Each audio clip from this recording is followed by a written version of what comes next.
تبارك الذي بيده الملك وهو على كل شيء قدير الذي خلق الموت والحياة ليبلوكم أيكم أحسن عملا وهو العزيز الغفور الذي خلق 7 سماوات طباقا ما ترى في خلق الرحمن من تفاوت فارجع البصر هل ترى من فطور ثم ارجع البصر كرتين ينقلب إليك البصر خاسئا وهو حسير ولقد زينا السماء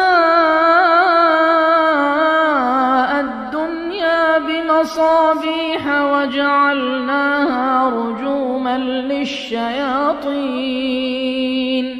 وأعتدنا لهم عذاب السعير وللذين كفروا بربهم عذاب جهنم وبئس المصير إذا ألقوا فيها سمعوا لها شهيقا وهي تفور تكاد تميز من الغيظ كلما ألقي فيها فوج سألهم خزنتها ألم يأتكم نذير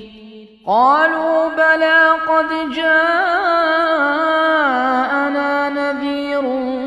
فكذبنا وقلنا ما نزل الله من شيء إن أنتم إلا في ضلال كبير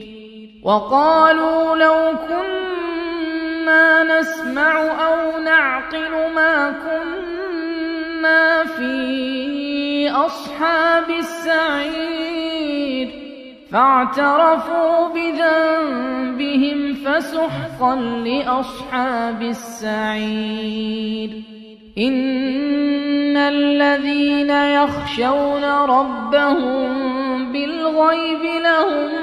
مغفرة وأجر كبير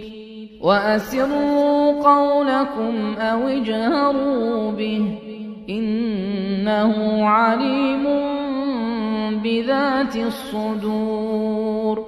ألا يعلم من خلق وهو اللطيف الخبير هو الذي جعل لكم الأرض ذلولا فامشوا في مناكبها وكلوا من رزقه وإليه النشور أأمنتم من في السماء أن يخسف بكم الأرض فإذا هي تمور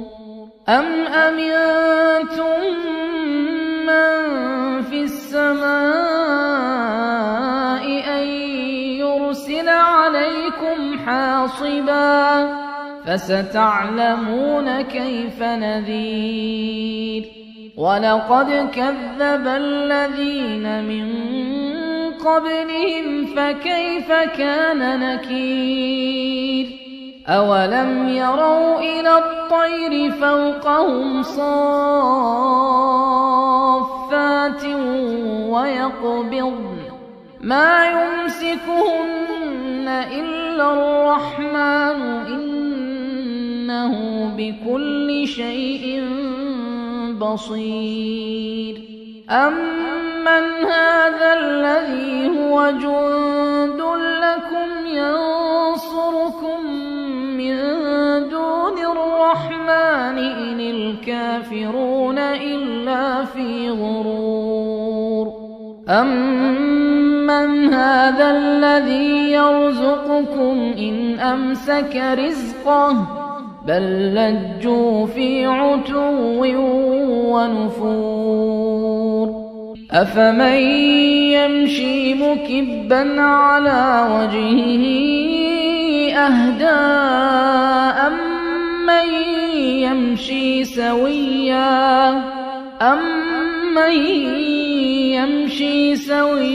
على صراط مستقيم قل هو الذي أنشأكم وجعل لكم السمع والأبصار والأفئدة قليلا ما تشكرون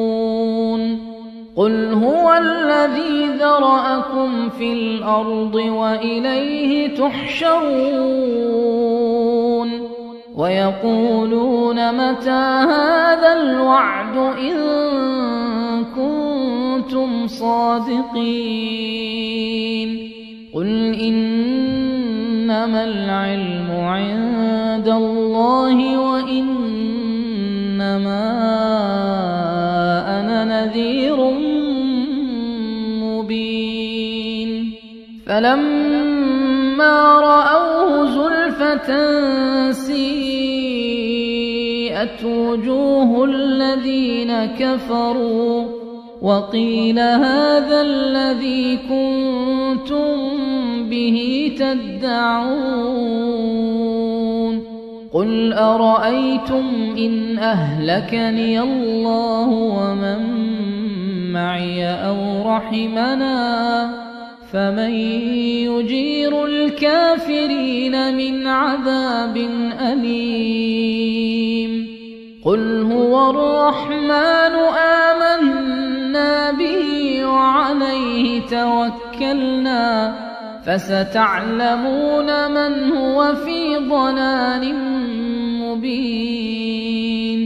قل أرأيتم إن أصبح ماؤكم غورا فمن يأتيكم بماء